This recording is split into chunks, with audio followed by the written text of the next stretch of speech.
श्री शिवाय नमस्तुभयम। दोस्तों, जैसा कि आप सभी लोग जानते हैं कि 21 दिसंबर 2025 यानी रविवार को पड़ रही है पौष महीने की शुक्ल पक्ष द्वितीया तिथि और चंद्र दर्शन, जो बहुत ही खास है। और दोस्तों, ये वो द्वितीया है जो कि पौष महीने में रविवार को पड़ रही है। दोस्तों, इसी दिन किया जाने वाला पंडित जी द्वारा बताया गया एक लाल फूल और एक सफेद फूल वाले उपाय आप लोगों को जरूर करना चाहिए, क्योंकि दोस्तों ये एक ऐसा उपाय है जो कि हर दिन नहीं किया जाता।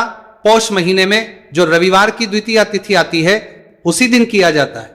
अगर आप लोगों ने इस उपाय को नहीं किया है या किसी कारणवश नहीं कर पाए हो तो इस पौष रविवार द्वितीया तिथि के दिन इस उपाय से मत चूकना। दोस्तों देखिए, ये दिन इतना खास होता है, इतना महत्वपूर्ण होता है।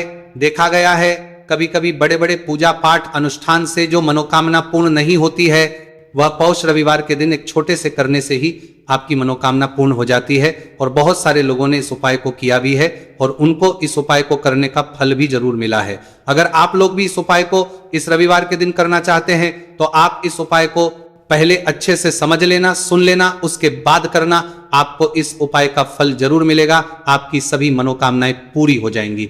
दोस्तों, हम आपको यहां पर बता दें कि ये जो एक लाल फूल और एक सफेद फूल वाले उपाय है, ये उपाय पंडित जी ने अपनी अभी की सीहोर की कथा में ही बताया है। उपाय को करने से आपके घर में चाहे किसी भी प्रकार की दुहक और समस्या क्यों ना चल रही हो, आपको उसका कारण भी नहीं पता है कि भाई ये समस्या किस कारण से चल रही है। उसका कुछ भी कारण हो सकता है, जैसे पितृदोष हो सकता है, काल सर्प दोष हो सकता है, या किसी भी तरह का मंगल दोष भी हो सकता है, और भी बहुत तरह के दोष होते हैं, कुछ भी हो सकता है। पर आपको इस उपाय को करने के लिए अपने दोष को पता लगाने की भी जरूरत है। आपके घर में किस कारण से इतनी दुख और परेशानी आ रही है वो भी आपको पता लगाने की जरूरत नहीं है। बस रविवार को द्वितीया तिथि के दिन इस उपाय को कर लेना है, क्योंकि इसी एकमात्र उपाय को करने से आपके पूरे घर परिवार में सुख और शांति हो जाएगी। आपके घर में अच्छे अच्छे काम होने लगेंगे। आपकी जो भी मनोकामना होगी वो भी धीरे धीरे करके पूर्ण होना शुरू हो जाएगी। अब हम समझते हैं इस एक लाल फूल और एक सफेद फूल वाले उपाय को आपको करना कैसे है, किसको करना है, किस करना है और कैसे करना है। देखो, उपाय बिल्कुल आसान है, बस समझने वाली बात है। ध्यान से समझिए, उसके बाद ही आप लोग जो है इस उपाय को जरूर कीजिएगा। सबसे पहली चीज हम लोग ये समझते हैं कि इस एक लाल फूल और एक सफेद फूल वाले उपाय को इस आने वाली रविवार द्वितीया तिथि के दिन किसको करना है। तो देखिए, इस उपाय को घर के सभी सदस्यों को करने की बिल्कुल भी जरूरत नहीं है। घर में से कोई एक मुख्य बड़ा सदस्य इस उपाय को करेगा तो उस घर परिवार के सभी सदस्यों को इस उपाय को करने का फल मिल जाएगा। पर वो बड़ा सदस्य कौन होगा, कौन व्यक्ति इस उपाय को करेगा, तो यहां पर देखिए हम आपको बता दें, घर की जो बड़ी माताएं बहनें होंगी, घर की बड़ी माताओं बहनों में से कोई भी एक माता बहन इस वाले उपाय को कर सकती है। अपने पूरे घर परिवार के लिए घर में सभी सदस्यों को इस उपाय को करने की जरूरत नहीं है। मात्र घर की जो माताएं बहनें हैं उनमें से कोई भी एक माता बहन इस वाले उपाय को करेगी तो उसके घर परिवार के पूरे सदस्यों को इस उपाय का फल मिलेगा। अगर किसी कारणवश माताएं बहनें घर में उपस्थित ना हो या वो इस उपाय को ना कर रही हो, कुछ दिक्कत हो, तो भाई उस जगह पर फिर घर का कोई बड़ा व्यक्ति भी इस उपाय को कर सकता है। माताओं बहनों के कहने का मतलब यह था कि माताएं बहनें घर की लक्ष्मी होती है। जब घर की लक्ष्मी कोई उपाय करती है तो निश्चित ही भगवान शिवजी जल्दी प्रसन्न होते हैं और उपाय का फल में बहुत जल्दी और बहुत बड़ा करके भी यहां पर देते हैं। तो आप लोग ये बात समझ गए होंगे। अब हम ये बात समझते हैं कि इस वाले उपाय को हमें करना किस समय है। एक लाल फूल और एक सफेद फूल वाले उपाय को हमें द्वितीया तिथि के दिन करना की समय है। तो देखिए, इस उपाय को करने का जो समय है, सुबह का समय भी है और शाम का समय भी है। अब देखिए, यहां पर हम मुख्य रूप से सुबह का समय नहीं बोलेंगे, क्योंकि देखिए ये जो द्वितीया तिथि है, और आप सभी लोग जानते हैं रविवार द्वितीया तिथि के दिन का प्रदोष काल का मतलब शाम का जो समय होता है ना, इस दिन भगवान शिव जी का सबसे प्रिय दिन होता है। तो आप लोग इसे एक लाल फूल एक सफेद फूल वाले उपाय को सुबह के समय भी कर सकते हो और शाम के समय प्रदोष काल में भी कर सकते हो। सुबह के समय अगर कर रहे हो तो 10 या फिर 11 बजे तक भी अगर उपाय करोगे तो भी आपको उपाय का फल मिलेगा। वही अगर शाम के समय कर रहे हो तो इस दिन जरूर शाम के समय का ध्यान रखना कि शाम के 6 बजे से लेकर 7 बजे के बीच में अगर आप इस उपाय को कर सकते हो तो बिल्कुल कर लेना, पूरी कोशिश करना। पर अगर किसी कारणवश इस समय के बीच में ना कर पाओ तो रात 8 बजे तक भी अगर आप उपाय को करोगे तो आपको उपाय का फल जरूर मिलेगा। ये बात आपको समझ आ गई कि आप इस उपाय को सुबह और शाम दोनों समय कर सकते हो। मतलब करना आपको एक ही समय है, घर में से किसी एक ही बड़े व्यक्ति को करना है, एक ही बार इस उपाय को करना है, दोनों समय नहीं करना है। आपको जो समय अच्छा लगे आप उस समय पर इस वाले उपाय को कर सकते हैं। तो चलिए जानते हैं इन विशेष उपायों के बारे में। लेकिन उससे पहले जो भी मेरे भाई मेरी प्यारी बहनें आज चैनल पर पहली बार आए हैं या मेरी आवाज आज पहली बार सुन रहे हैं, अगर आप भी महादेव के सच्चे भक्त हैं तो वीडियो को लाइक और चैनल को सब्सक्राइब जरूर कर लें और कमेंट बॉक्स में लिखें हर हर महादेव। देखो, अब सबसे पहली बात आती है कि इस उपाय को हमें करना किस लिए। जैसा कि हमने अभी आपसे बोला कि इस उपाय को करने के बाद आपके जीवन में बहुत सारी खुशियां आएंगी, आपकी मनोकामनाएं पूर्ण होंगी, आपकी धन की समस्या दूर होगी, आपकी पैसों की समस्या दूर होगी। अब देखिए, अगर आप लोग सोच रहे हो कि भाई हमें अपना घर बनाना है पर घर बनाने के लिए पैसा नहीं है, हमें गाड़ी लेना है पर गाड़ी लेने के लिए पैसा नहीं है, हमें जमीन लेना है पर जमीन के लिए पैसों की कमी पड़ रही है, अगर ऐसी ही दिक्कत परेशानी या किसी भी तरह की धन से जुड़ी हुई समस्या या पैसों से जुड़ी हुई समस्या अगर आपके जीवन में चल रही है तो ये उपाय निश्चित ही आपके जीवन में बहुत सारे फल ला कर दे सकता है। इसीलिए अगर आपके घर में बहुत ज्यादा दिक्कत समस्या परेशानी चल रही है, धन से जुड़ी हुई, पैसों से जुड़ी हुई, धन की बहुत ज्यादा कमी आ रही है, पैसों की आवक नहीं हो रही है, तो भाई आप लोगों को इस वाले उपाय को जरूर करना चाहिए। घर में से किसी एक भी भागते व्यक्ति को अब इस उपाय में करना क्या है वो सबसे पहले हम लोग जान लेते हैं। उपाय की सामग्री हम लोग सबसे पहले जानते हैं कि इस उपाय में किस किस चीज की आवश्यकता पड़ेगी। तो देखिए, उपाय का नाम तो एक लाल फूल और एक सफेद फूल वाला उपाय है, पर इस उपाय में कुल मिलाकर 4 सामग्री हमें लगने वाली, जो कि पंडित जी ने खुद सीहोर वाली कथा में बताया है। और जो हम आपको उपाय बताते हैं वो पंडित जी द्वारा बताए गए होते हैं, अलग से हम कुछ भी नहीं बताते हैं। तो यहां पर हम लोग समझते हैं कि इस उपाय की सामग्री क्या है। तो देखो, उपाय की जो सामग्री है वो 4 सामग्री है, जिसमें से सबसे पहली सामग्री है एक बेलपत्र। देखो, बेलपत्र क्या होती है? बेलपत्र जो शिव की शिवलिंग पर चढ़ती है। दूसरी चीज है एक शमी पत्र, शमी पर शिवलिंग पर ही चढ़ता है। तीसरी चीज है दोस्तों एक लाल फूल, उपाय का नाम है। तो एक यहां पर आपको लाल फूल लेना है। अब ये लाल फूल कौन सा लेना है? देखो, शिवलिंग के ऊपर जो लाल फूल चढ़ता हो उनमें से कोई भी एक लाल फूल पसंद कर लेना और वो कहीं से तोड़कर या कहीं से खरीद कर लेकर आना और उस लाल फूल को उपाय में प्रयोग कर लेना। उसके बाद में एक सफेद फूल, सफेद फूल का विशेष रूप से ध्यान रखना, जो सफेद फूल शिवलिंग पर चढ़ता हो सिर्फ वही सफेद फूल लेकर आना, इसके अलावा कुछ मत लेकर आना, लेकिन केतकी का मत लेना। तो एक एक मात्रा में ही आपको ये चारों सामग्री चाहिए, एक बेलपत्र, एक शमी पत्र, एक लाल फूल और एक सफेद फूल। ये चारों सामग्री आप लोग तैयार करके रख लें प्रदोष काल में या सुबह के समय, जब भी आप इस उपाय को कर रहे हैं। जैसे ही आपके उपाय की सामग्री तैयार हो जाती है तो क्या हम सीधा उपाय को करने के लिए इन चारों सामग्री को उपाय करने के लिए जा सकते हैं?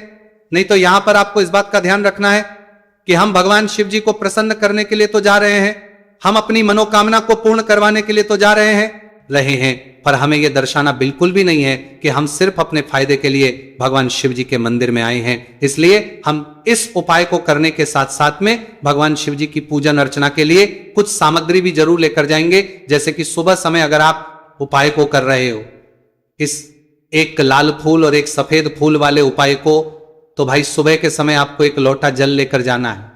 जो लोग प्रतिदिन शिव जी के मंदिर जाते हैं, पूजन अर्चना करते हैं, जल चढ़ाते हैं, फूल बेल पत्र सब कुछ चढ़ाते हैं, भाई वो अपनी पूजन अर्चना वैसी की वैसी ही करना। बाकी जो सिर्फ उपाय को करने के लिए जा रहा है, जो कुछ भी लेकर नहीं जा रहा है, उसे कम से कम एक लोटा जल अपने घर से भरकर लेकर जाना, अगर आप उपाय को कर रहे हो, है ना। क्योंकि इस वाले उपाय को आप भगवान शिव जी की पूजन अर्चना करने के बाद ही करना। वहीं अगर बात करें शाम के समय की, अगर कोई व्यक्ति शाम के समय प्रदोष काल में इस वाले उपाय को कर रहा है तो भाई आपको मात्र एक घी का दीपक तैयार करना है। यह बात हम हमेशा बोलते हैं, शाम के समय प्रदोष काल में कोई कर रहे हो ना, तो दीपक का विशेष महत्व होता है। रविवार द्वितीया तिथि दिन का प्रदोष काल में जो भी व्यक्ति दीपक जलाता है ना भगवान शिव जी के मंदिर में, भाई उसके जीवन से सारी दुख और परेशानियां भी दूर होती है। तो भाई इस दिन दीपक का विशेष रूप से ध्यान रखना आप लोग। अगर आप इस उपाय को शाम के समय प्रदोष काल में कर रहे हो, है ना, ये जो दीपक आप लोगे ये आटे का लोगे। जो आटा आप गूंद दोगे उसके अंदर कुछ भी मत डालना, मात्र साधा आटा लगाकर उसे तैयार कर लेना और एक मीडियम साइज का दीपक तैयार कर लेना। दीपक ना ज्यादा छोटा हो ना ज्यादा बड़ा हो, है ना। उसके बाद में दीपक आपका तैयार हो जाए तो इसके अंदर जो बत्ती रखोगे वो गोल बत्ती रखोगे। देखो गोल बत्ती भी दो तरह की होगी, एक बाजार की और एक घर वाली। तो कोशिश करना अपने घर में जो रुई रखी हुई है उस रुई से आप लोग एक गोल बत्ती अपने ही हाथों से बनाओ। उपाय का फल अच्छा मिलता है। भगवान शिव जी जल्दी प्रसन्न होते हैं। जब हम किसी भी उपाय को अपने हाथों से परिश्रम करके तैयार करते हैं तो आपको उस दीपक के अंदर एक गोल बत्ती रख देनी है। इसके अंदर जो चीज आप लोग डालोगे वो डालोगे शुद्ध देसी गाय का घी। इस बात का विशेष रूप से ध्यान रखना, शुद्ध देसी गाय का घी ही डालना है, तेल वगैरह नहीं। आज के दिन तो मत डालना, रविवार द्वितीया तिथि के दिन, क्योंकि भगवान शिव जी का सबसे प्रिय दिन और प्रिय समय पर हम लोग इस वाले उपाय को कर रहे हैं। तो थोड़ा सा शुद्ध गाय का घी इतना डालना कि वो दीपक कुछ समय तक चल सके। न बाजार वाला मिलावटी घी डालना, न भैंस का घी डालना, शुद्ध देसी गाय का घी। आपको ढूंढने में थोड़ी मतलब मेहनत लगेगी और महंगा भी मिलेगा, पर गाय के घी से भगवान शिव जी प्रसन्न होते हैं और उसी शुद्ध देसी गाय के घी से घर में बरकत भी बनी रहती है और हमारे घर में सुख शांति भी बनी रहती है। इसलिए इस शुद्ध देसी गाय का घी अपने घर में हमेशा रखा करो।